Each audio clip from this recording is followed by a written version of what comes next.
Real Stories Tapes True Crime is your new true crime podcast fix. In our first season, we'll explore suspicious deaths at a California hospital and a skydiver landing dead on a suburban driveway with a bag containing guns, drugs, and night vision goggles. To join our investigation, search and subscribe to Real Stories Tapes True Crime on Apple Podcasts, Spotify, or wherever you find your podcasts.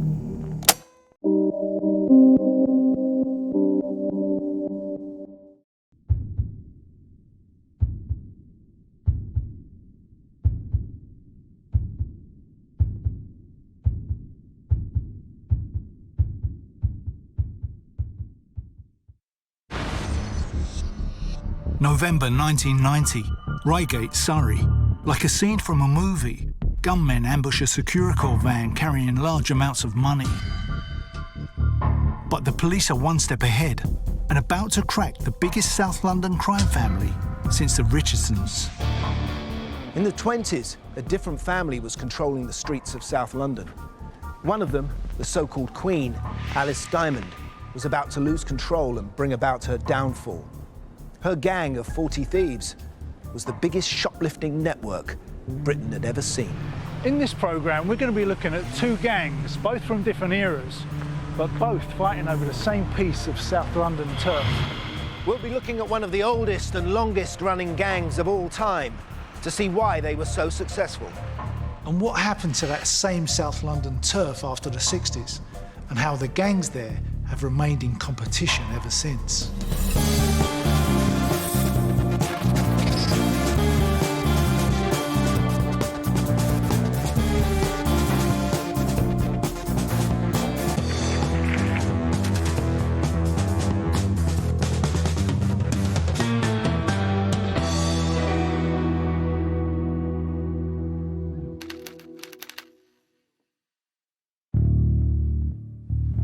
We've all heard the stories of the Krays and the Richardsons, gangs who ran the streets of London in the 50s and 60s. But who came next? Who filled the void?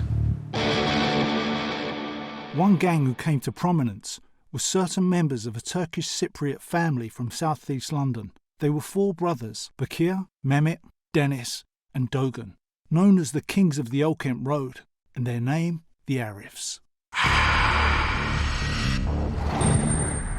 I'm meeting up with crime writer and historian Wensley Clarkson.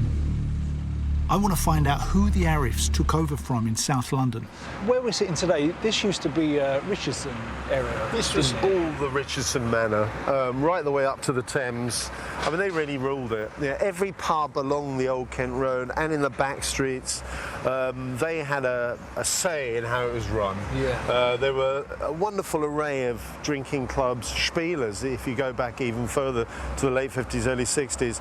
And the Richardsons used that network of pubs to gain a lot of power in the area, and that was the key to the power when it came to families, especially in the 60s. But I think as far as the Richardsons were concerned, they thought they were kings of the world. As far as they were concerned, south of the river was theirs. No one could touch them. They'd have a few little crossovers with the Krays. Did they ever come down here, the Krays? The Krays occasionally did come down here, and then it was bedlam. There was a shootout at Mr. Smith's that was partly connected to the Krays, and there were other small pockets of trouble. But overall, the demarcation line, which was the river, was abided by. The Krays were up here in North London, the Richardsons down here in the south. And when they'd gone, we have the Arifs. After the Richardsons were imprisoned, there was a void. There were no immediate successors. The Richardsons weren't old enough to have children who were adults. Other families held back for whatever reason, I don't know.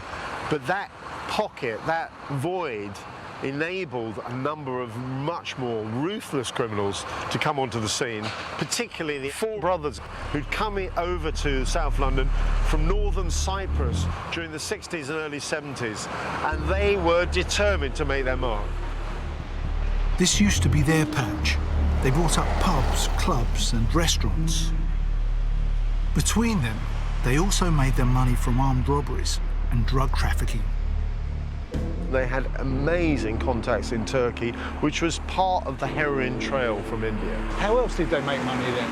Besides heroin, some of the Arabs stepped into the robbery game with a vengeance. To begin with, they worked with some of the likely lads who actually were born and bred in South London, classic criminals, some of whom were related to or friends of the great train robbers. And some of the Arabs, they started to hit money in transit. In other words, money that was being transferred from banks. They shocked a lot of the old-time villains here because of the nature of the way they went about their business. Despite their new criminal status, the Arif brothers began modestly. After running a cafe off the Deptford Broadway, they went on to amass a string of legitimate businesses, such as jewellers, pubs, bodybuilding gyms, and a nightclub called the Connoisseur on the Old Kent Road. Through their crimes, they made so much money that many years later, in 1990, the Arifs held a wedding reception at the Savoy, costing £30,000. Many of the other crime families attended. By this time, the Arif brothers were thought to be the single most powerful criminal gang in South London. But if you go back 70 years to the 1920s, the area around Elephant and Castle was the turf of another gang, the Elephant Boys. By the 1920s, the Elephant and Castle gang, the Elephant Boys, or just the Elephant, were already 100 years old. Their members were smash and grab artists, burglars, fences, and thugs. They were dapper and intelligent, and regarded with a grudging respect by the police. I've come to meet Brian MacDonald, historian and author of Elephant Boys. So, Brian, you got a personal connection with the Elephant and Castle gang? Yes, I mean, through my uncles, who were sort of leaders of the Elephant and Castle leading up to World War I. They were bookmakers and sort of tough guys and villains and smart Alex, that sort of family. My uncle Wag, who was the leader of the Elephant Boys, had a string of bookmakers' pitches, which were illegal in those days. And if you wanted to be a bookmaker in South East London, you had to rent a pitch from him. It was a close-knit thing. And membership was handed down from family to family so that, you know, children followed their fathers into the community. So how many people would be in this gang? They were in the sort of gangs within a gang. You know, the Elephant Castle gang was one sort of great community, but you had warehouse thieves, smash and grab, and they all knew each other, you know, but they all did different sort of specialties. And did other gangs in other parts of London sort of hire out these guys? Yes, I mean, I think certainly at one time they hired out the muscle. In the 50s, when I was a lad, I mean, they supported gangsters like Jack Spot, who was the premier gangster in London. You would have people in the gang who were good fighters. You would have to have, you know, to do some of the things that you were doing. George Cornish, who was a detective at the time, said of the Elephant and Castle gang that they were smart, well-dressed, well-educated, aristocrats of crime. Really? But there was another branch of the Elephant gang, comprised of wives, daughters, and girlfriends. An entire girl gang known as the 40 Thieves. This girl gang within the Elephant and Castle gang, how did that come about? They would first, in the early stages, they would carry burglars' tools for the men, you know, because if a man got caught, he didn't want to have these things found on him, so the girls would do that. They were also pickpockets, I think, some of them. I think it was with the early movies that come out and the Flapper Society and watching films in the 1910s, 1920s of America and things like that. They wanted to be like it. And what do you get if you haven't got much money? You go out and you steal. So they would target West End shops and other shopping centres, and they would dress themselves up in these wonderful clothes. But one of the 40 Thieves gained a formidable reputation. She was racy, she was stylish, and she was tough. Her name was Alice Diamond. Born in Southwark in 1886, Alice was the daughter of criminals. Her father had once pushed the head of the Lord Mayor's son through a plate glass window. By the age of 17, Alice had a criminal record for stealing from a hat shop in Oxford Street. Alice Diamond was born in Lambeth Workhouse Infirmary. When you read the history of it, it's more like a mortuary, the way they describe it, with stone cold tables and things like that. So she didn't come into the world in the most pleasant circumstances. And sometime during World War I, she was arrested for using another girl's card in a munitions factory. So she went in under a false identity. Why would she do that? Well, I would think probably to get explosives, because at this time the process of blowing up safes was growing in London. It was something that had been introduced from America. American gangsters coming over here said, well, you're still opening safes with a tin opener sort of thing. No, this is what we use, gelignite, you know. So what kind of woman was Alice Diamond to become the queen of this bunch? Well, I think principally she must have been a good organiser. She would... There were thieves before, but when she came on the scene, she organised them into cells. So that there was 4 or 5 girls to a cell. They would target one shop, or they would hit the high street with 3 or 4 shops at a time. Detective Cornish described them as the cleverest of thieves. He said that there was nothing like them at all, you know, and they could walk into a shop and they could literally strip it. And Alice and her elephants were every bit as tough as the men.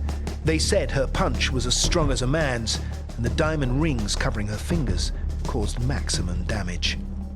Under Alice Diamond's reign, the gang prospered.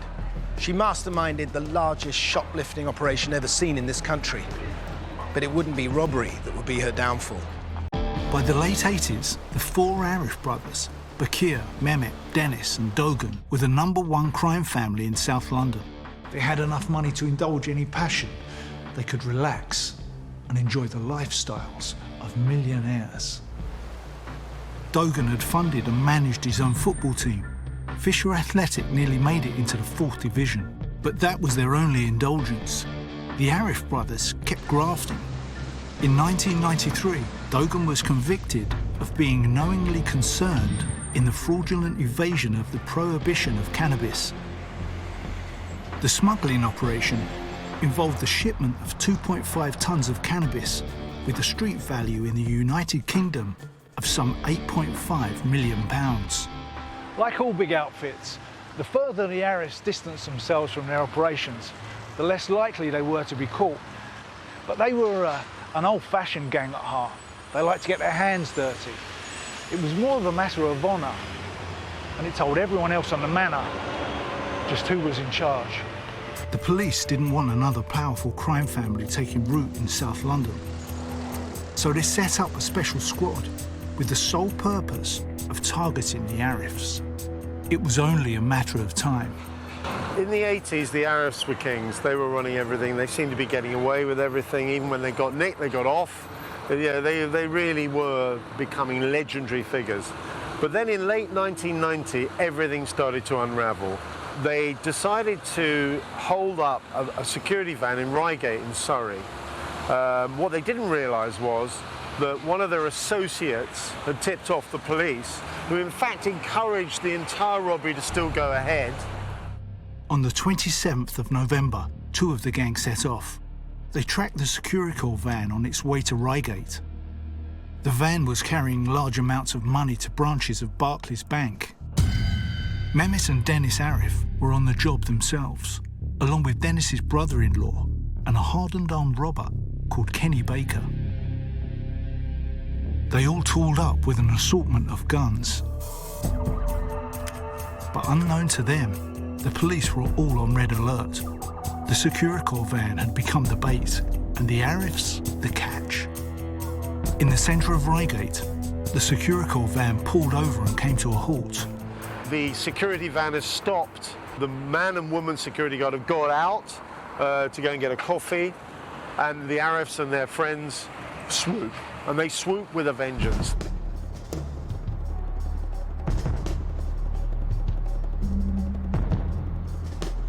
They were wearing Ronald Reagan masks, which must have been absolutely terrifying, because the police have turned up, because of course they knew about it, they were waiting. They were there planning to nick them all. This was in commuter belt town south of London. The police are not going to let go. They're going to get this mob if whatever happens. Yeah. And unfortunately, one of the other robbers, Baker, was shot dead.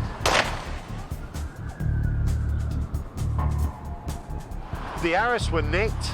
And this was a pivotal moment for them. It was a pivotal moment because it was the beginning of the decline of the Arifs, because it broke the family up in a way they'd never been broken up before. Mehmet and Dennis, together with their brother-in-law Anthony Downer, were arrested. Kenny Baker lay dead. It was a massive dent in the Arifs gang and a major breakthrough for the police. But they could never have anticipated the violence which would soon follow.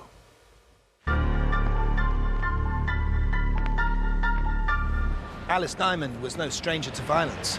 Standing at 5'8", she was tall for the 1920s, and her diamond-studded fist could punch harder than a man's. Her all-girl gang, the 40 Thieves, were the most successful shoplifting operation ever. I've come to meet historian and author Lorraine Gammon. Her book, Gone Shopping, studies one of Diamond Annie's apprentices, Shirley Pitts.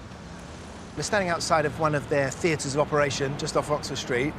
How did you get to find out about the 40 Thieves? Well, what happened, I took down the life story of a professional thief. And I used to meet her here to take down, you know, chapters of in her life. And it turns out that she was trained, if you can use that word, by Alice Diamond. I think that what happened was that Shirley, you know, she was only 12, her dad had bought outfits for her, and they weren't right. And Alice offered to take her out shoplifting to get the right fit. And Shirley was just so impressed. Evidently, she was a very striking woman. You know, she had big fur coats, big hair, big makeup. And after the war... This is Alice. This is Alice, about 1947. You know, things were very dull. So I think Shirley was, you know, thrilled to be taken out by Alice and taught the trade.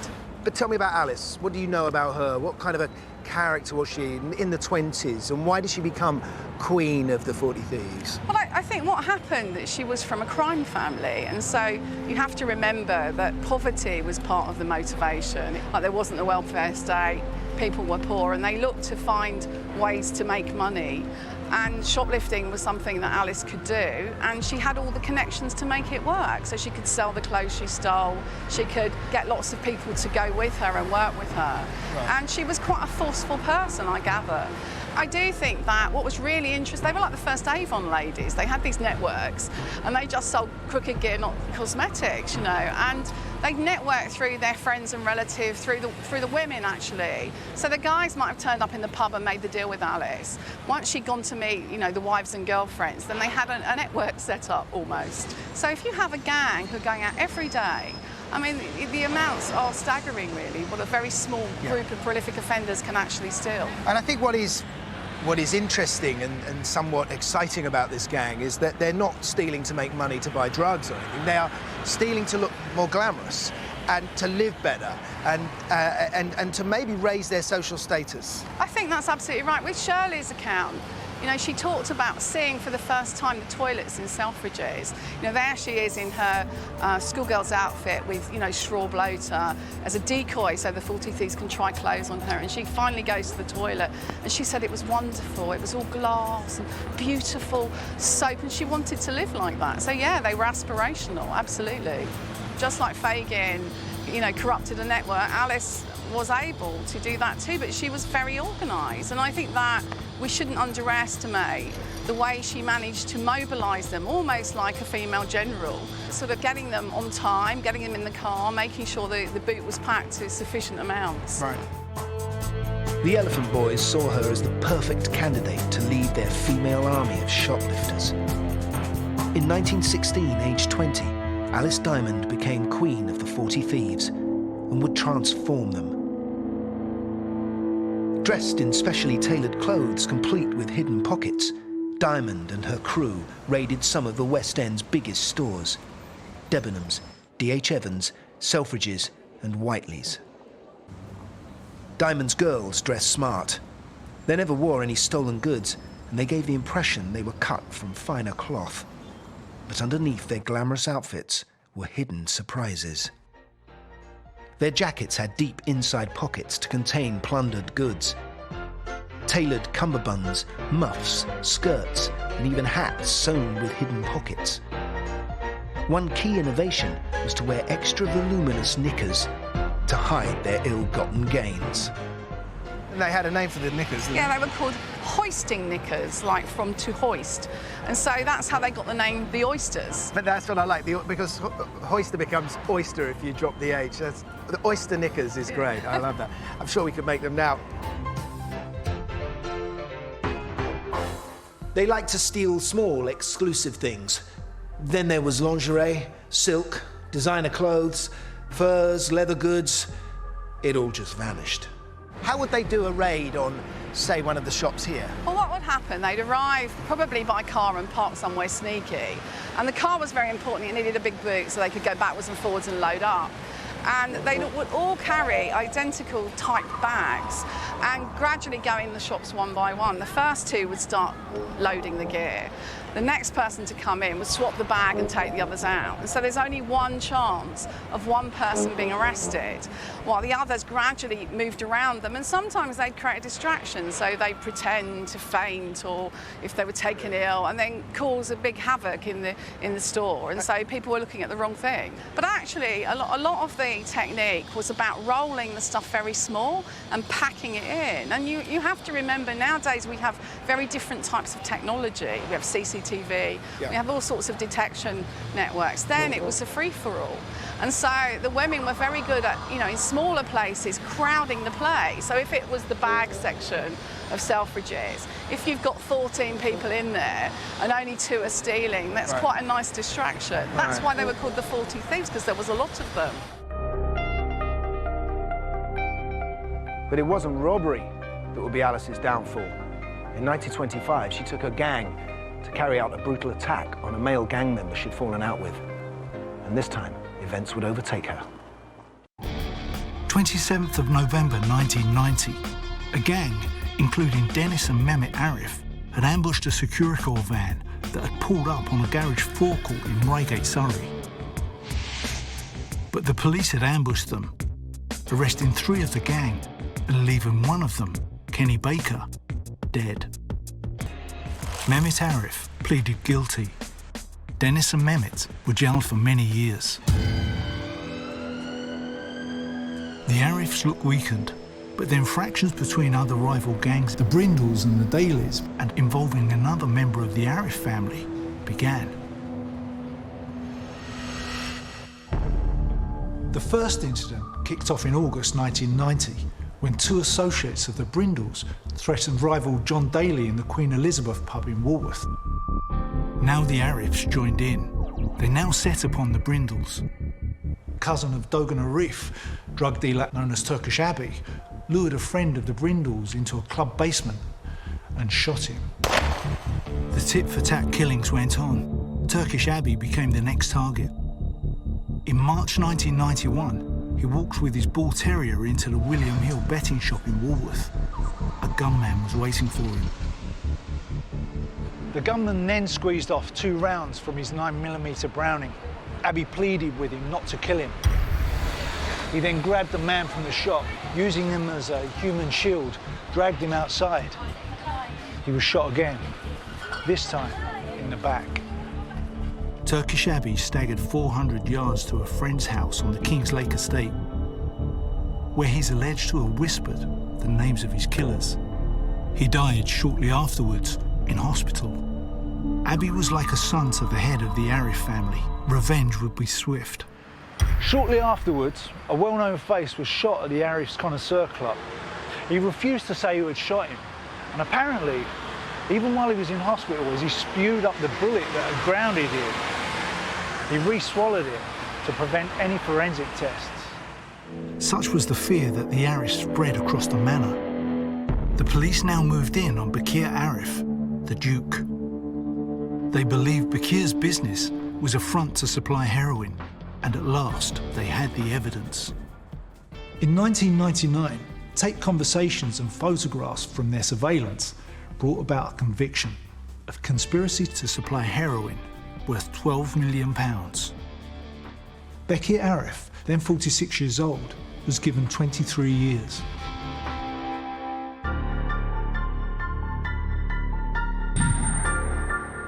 The downfall of Alice Diamond and her 40 Thieves was also coming. Fractures began to open in the gang. and a squabble between two girls would escalate into a full-scale fight, spelling disaster for them. On the evening of the 19th of December 1925, here at the site of the old Canterbury Social Club, two of Alice Diamond's 40 thieves, Mari Jackson and Bertha Tappenden, started to drunkenly throw insults at one another. Mari Jackson attacked Tappenden with a broken wine glass. It cut her face. And then Jackson's father, Bill Britton, joined in. He punched Bertha. So, Brian, we're on the cut at the moment where the argument first started. Yes. What started this row? It was between two girls, Mari Jackson and Bertha Tappenden. Did it happen in the street or...? No, inside the club. Inside the club? They got a row, and there's... Bertha Tappenden said at one stage, Mari called me a bad name. Her father threw a glass of stout over me, and she was hit in the face with a flying glass. And Mari bit her finger. So, and there was quite a brawl going on. But this doesn't seem the sort of split or brawl that would lead to such a riot. There must have been something else going on. There must be something else there. I mean, the girls all knew each other, and they all had, where they'd had convictions, many of them were linked together through their convictions, so they were all part of the same group. Because what made the Elephant Gang so strong was the fact that there were so many of them, and they were such a tight-knitted group. That's right. It was fairly unusual, that sort of trouble amongst themselves. They usually would have fights with other people in other communities, but not amongst themselves. But this certainly led to Alice's downfall, really, didn't it? Well, it did, because the things simmered, and it was a few nights later, back in the same club, when the girls were drinking all night, up till about midnight. And then they left. And then when they left with some of the men, they gathered up bottles and glasses and anything they could lay their hands on, and started to march along the cut towards where Mari Jackson and her family lived. Alice Diamond led the drunken rabble to attack Mari Jackson's house, where she lived with her mother, Mary, and her father, Bill Britton. So just talk me through it, Brian. What happened when they got here? Well, the house was about here. 30, 40, maybe more people crowded in this narrow street, all armed with bottles, bricks, all well bevied, but there would have been a lot of hangers-on as well at the same time. But the house disintegrated in a way. All of the windows were smashed. Mari Jackson was asleep upstairs and said she was awoken by gunshots. Oh. She heard pistol shots. Just her family living in this house? Just her family living on the 2 stories. The gang broke open the door, and Bill Britton and his wife Mary were on the other side of the door trying to keep it shut. And who led the gang? Was it Alice? Alice Diamond and Maggie Hughes and Gertrude Scully, yes. And I think it was the men that were trying to force the door open. And Britton was the other side, and his wife trying to keep it shut. Well, they couldn't. I mean, the crowd just barged in and got inside. Bill Britton ran upstairs. I mean, he was chased from room to room, and he was being slashed at with knives and maybe razors. His face was badly cut. His son, who was only 15 years of age, intervened, and he was knocked down. And they had life preservers, didn't they? They had life preservers. I mean, so called, of course, because they knocked somebody out without killing them, so it was called a life preserver. Could be a rubber cosh, it could be anything. It was usually a chair leg or something like that. It could be anything, or something they'd taken to the pub. The target seems to have been Bill Britton. That's who they were after. Mari tried to rescue her father. One of the men, which was George Hughes, who was the brother-in-law of Maggie Hughes, had a gun, and he pointed it in her face, and she collapsed. How did it come to an end? Well, the police were beginning to arrive. Bill Britton apparently had come out of the house, or been led out of the house. His face was a mass of blood. It required 25 stitches or more to repair the damage. What about Alice? Alice got away. They all got away, but Mari Jackson gave names of people who were involved to the police. And was there a sense with this that the 40 thieves had been brought down? Yes, I mean, the police believed that they had cracked the gang at that time. They'd arrested Alice Diamond, who was definitely the queen of the 40 thieves at that time, and Maggie Hughes, who was a prolific thief and one of the leaders of the gang, and others. Alice Diamond, 28 of 99 Hales Buildings, Elephant and Castle, along with 8 others, appeared in court. The prosecution stated that only the intervention of the police prevented the 9 accused from being charged with murder. The future of the 40 Thieves now hung in the balance. By the year 2000, 3 of the Arif gang were in jail. Bakir, the Duke, for 23 years for trying to flood the streets with heroin. Mehmet and Dennis, only halfway through their sentences for the security van raid in 1990. But even inside Parkhurst, the Arif brothers still wielded their power. So we've got Dennis and Mehmet both went to Parkhurst, and also Duggan was put away. What was life like for them in there? Well, Dennis and Mehmet, when they got to Parkhurst, a new world opened up for them in a sense. They were treated with great trepidation initially, and of course in Parkhurst were some of the real criminal legends of that time, including the great train robbers, and later the Brinksmat robbers, etc. And they were running everything through a combination of the fear factor and money, because one mustn't forget the Arifs had a lot of money. You know, most of the money that they stole was never recovered, and it was being reinvested all the time. So they used all of their resources, and they took it inside prison. One of the fallacies of prison is that for some reason you can't get hold of your money. Of course you can get hold of your money, or people can be paid outside on your behalf for services you obtain or render inside prison. And both the Arifs who were in Parkhurst were reveling in this. I'm not saying that any of these staff members at Parkhurst were doing anything wrong, but the power and influence of the Arifs spread its tentacles across the whole block and probably throughout the whole of Parkhurst. Everyone knew they had money. They'd reinvested a lot of the money they got from drugs and robbery into legitimate businesses. So they were wealthy. And when people know you got money in prison, you can get what you want. Alice Diamond and some of her elephants would soon have their own taste of prison. In court, they all pleaded not guilty. Alice Diamond claimed she was with her married sister all day on the night in question. Her father supported her alibi. But Alice and many of the 40 Thieves were sentenced to 18 months in prison with hard labor. We know what happened to Alice. We know how, after the riot, that she was in prison for a while, but then she came back out and continued with the 40 Thieves.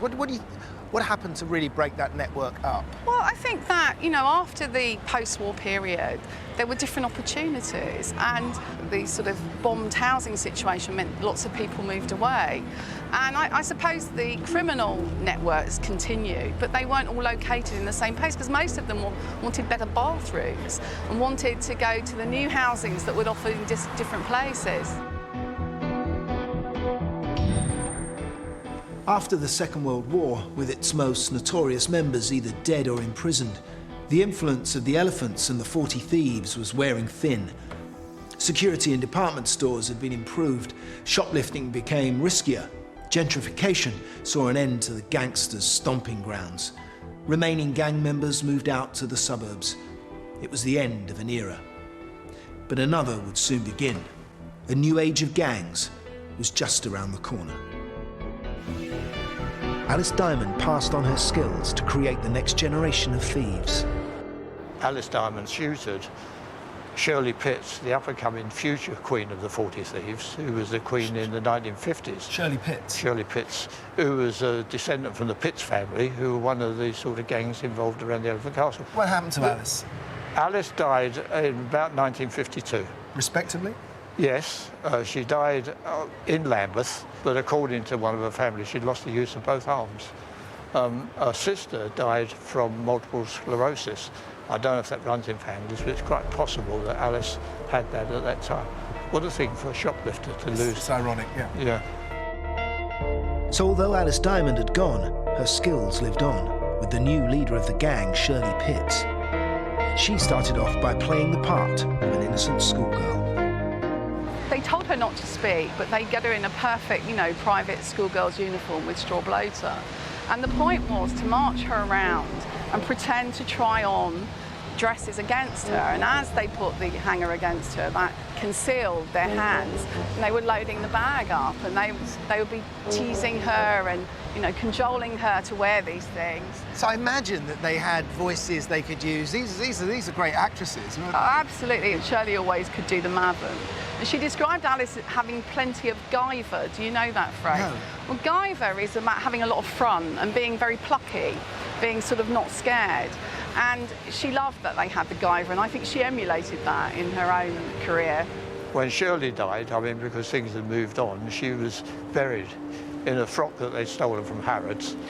And the flowers on the side of the hearse that went past had gone shopping. I mean, That's priceless.